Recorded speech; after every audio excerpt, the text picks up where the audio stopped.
Hey guys, it's me, Nikki again. I know I did a video like the other day, but I was meant to be getting tattooed today, but my artist is sick. Run, get better. So I thought I would make another video. I think I look semi-decent. I didn't want to waste it, so I thought I'd speak to you guys. I'm going to try and make it as quick as possible, but there have been a lot of people who have asked me a lot of questions which I haven't really answered. So I thought I would take this opportunity to answer just a few. I know there are a lot more, and if I don't get to yours, I apologize. But I will at some point, I promise. Okay, so Nuclear asked me, it was a week ago, and just wants to know, okay, basically he said, I wanted to be a girl, thought I was supposed to be born a girl since the age of 6. Got on more with girls, liked dressing up, makeup, liked boys, etc. And he actually thought God would change him into a girl one day. And I thought the same thing. I mean, I used to beg and plead God to make me a girl. And he did, he just took his time. Because he was religious. But by the time he was 19 or 20, it wore off. He just grew out of it. Why is that not the case with everyone? Nuclear, sometimes it is the case. I mean, it happened to me. I felt I was a girl through and through, right through until about maybe 10, 11, 12, somewhere around there. And same thing, it just kind of wore off. I don't know if I suppressed it because of my family and my cousins and stuff telling me that it wasn't right. But it did. It kind of wore off a bit for me as well. And then come like 1920, where it wore off for you, it came back to me so hard. Maybe a bit earlier than 19 or 20. But it came back with such a vengeance for me that it caused me so much distress. And it got to a point where I had to do something about it, where it was either I kill myself or I face this feeling and find out about it and pursue it. So it is a hard situation because sometimes it does wear off. My therapist says that it generally does wear off around puberty because you got so much testosterone pumping through your body. You got school, you got sports, you got so much stuff to distract you that those feelings do kind of subside a bit. But they generally always come back because if you're trans, you're trans. You don't just become trans. So you might have just had a fascination, you might have just been feminine, but the only person who honestly knows is you. You're the only person. That's why it's so important to go to therapy for this transition, because you have to make sure that you've covered every possible other avenue that it could possibly be before you transition, because it is emotionally tough. And if you're not ready for it, it can be hard. So I would say if you do feel that way, go speak to someone who specializes in it to see. My therapist helped me exponentially. Even when I started my transition, I wasn't 100% sure. I felt that this was like a category I fit into, but I was scared. I was so scared. There were so many unknowns and so many variables and so many negative things to it and so many, I was scared. And this is why I started on such a low dose of hormones, because I was worried. But after a month of being on my hormones, I knew without a doubt that this was me. I would never have changed it. So the only person who will really ever know is you. So if you aren't trans, that's great. If you are, that's awesome. But you and anybody else watching this, you will be the only people who will ever truly know. And if you are, then follow your heart, follow your dreams. Don't not be yourself. Even if you're not trans, but you're in an unhappy job or you're in anything like that, do what makes you happy. You only have one life. Don't procrastinate, do it now. My wisdom for the day. Okay, the next question was from Sona is Life. And they ask, what plans do you have for yourself in the future and your transition? Okay, with regards to my future, just in me general, I'm focusing very much on my career at the moment. I am a photographer, and I work for an advertising photographer. So I'm currently just focusing on developing my skills so that I could follow in his footsteps. So I'm focusing on that pretty much more than anything else at the moment. my transition is a big part of my life, but it is not my entire life. I don't let it consume me. I don't let it rule me. So for that, it's there. It's always happening. I'm always changing, but I need to focus on skills. And so my plans for the future are to become an advertising photographer. And so I'm focusing on that. With regards to my transition, where I am now, okay, I do need to work on my voice. I know I do. Even my doctor yesterday was like, so yes, okay, I need to work on my voice and probably speak a little bit more demure and just, like try be a little bit more possible. But that makes me sound like an idiot. So that is kind of like the immediate thing for me now, is to try work on that. I might get a nose job, but I'm not sure. Some days I'm comfortable with it. Most days I'm comfortable with it. Some days I'm not.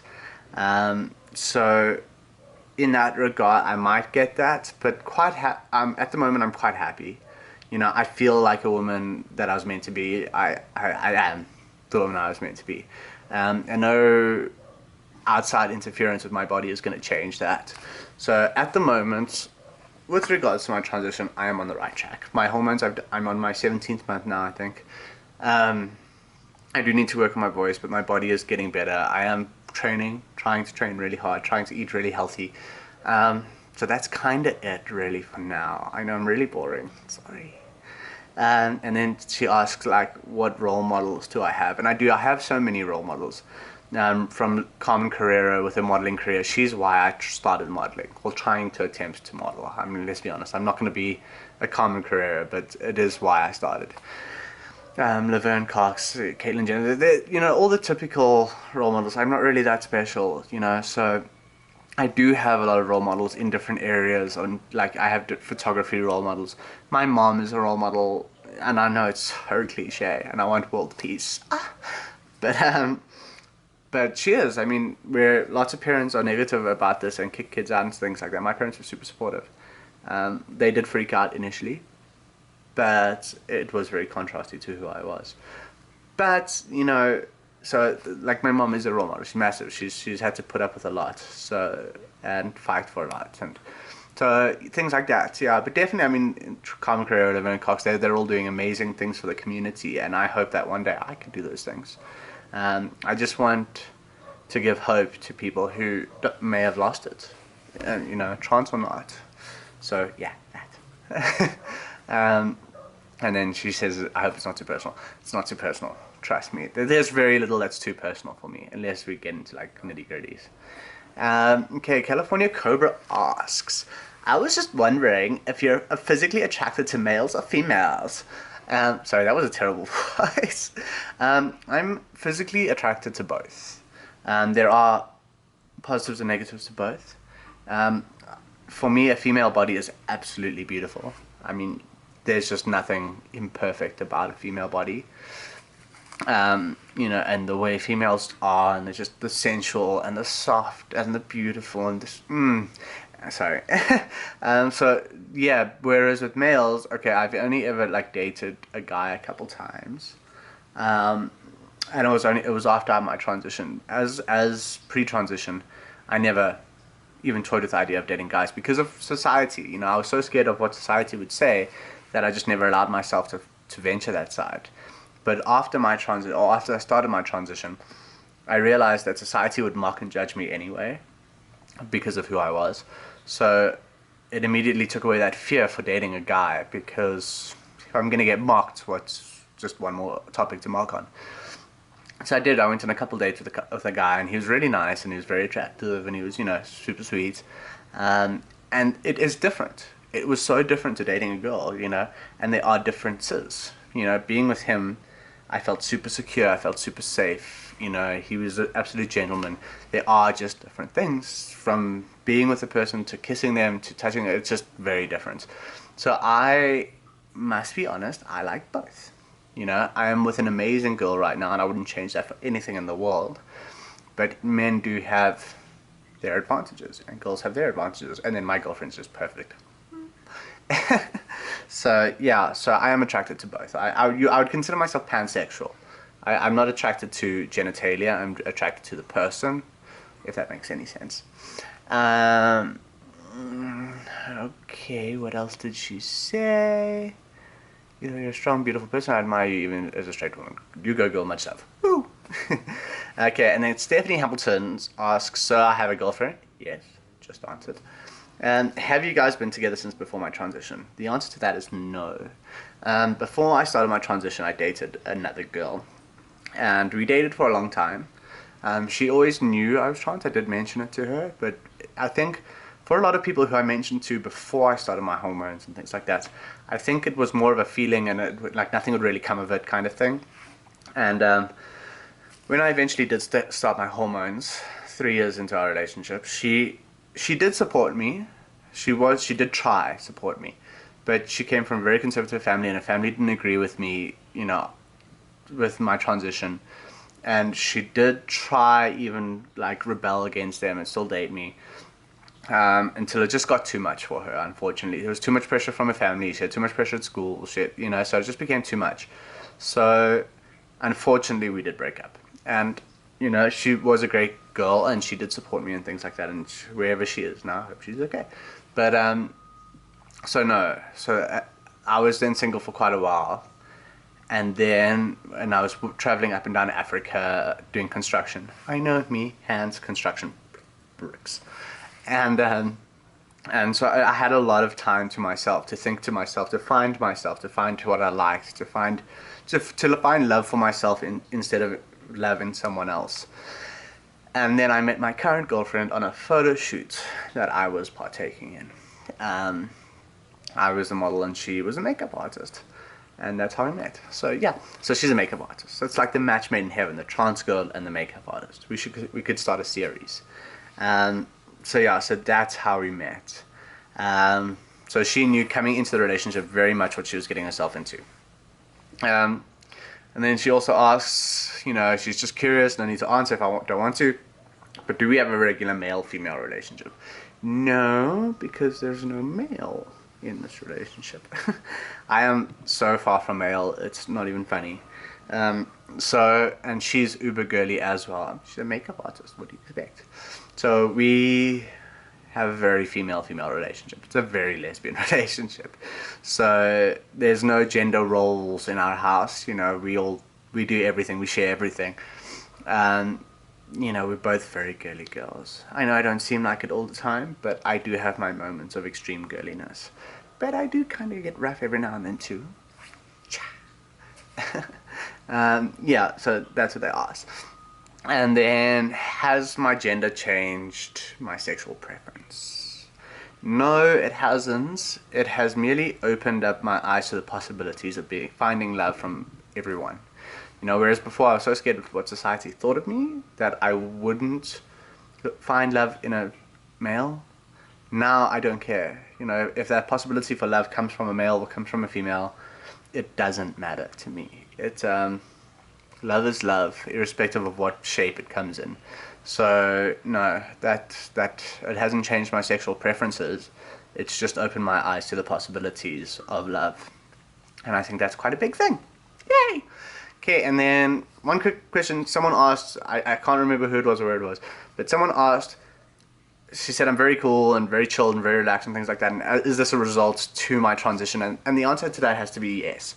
You know, before my transition, I was a dick, to put it like very bluntly. I was rude, aggressive, I was a dick. Like, think of a dick, not like the shape, but like a person who you'd be like, that guy's a dick. That was me. And you know, and I realized that during my transition, a lot of the people I had offended had been going through the same thing as me that I'm going through now, you know, and then I find myself being really hurt by people who do that to me, which I've done to other people, if that makes any sense. And so through my experiences of transitioning and the hardships I have gone through and the people wanting to find me, the people who have fought me, and the people who have disagreed, and the people who have said I'm an abomination, the people who said I'm going to hell, and the people who said I look like a man, the people who said I'm a freak, and the people, through all of these things, I realized I have done that myself to other people. You know, maybe not so publicly or maybe not so openly, but I have judged people to that degree in my head, even if it's not on a social platform. And I've realized that is the root of so much pain. And because of that, I now don't judge people. Well, I try not to judge people. You know, I am human, but if someone posts a negative comment on my page or anything like that, I have to try put myself in their shoes and try figure out where that hate is coming from. I don't know their story. I don't know their experiences. They could have been molested by someone that looks like me, you know, so I don't know. So who am I to blame them for being so mean when I don't know what their experiences are?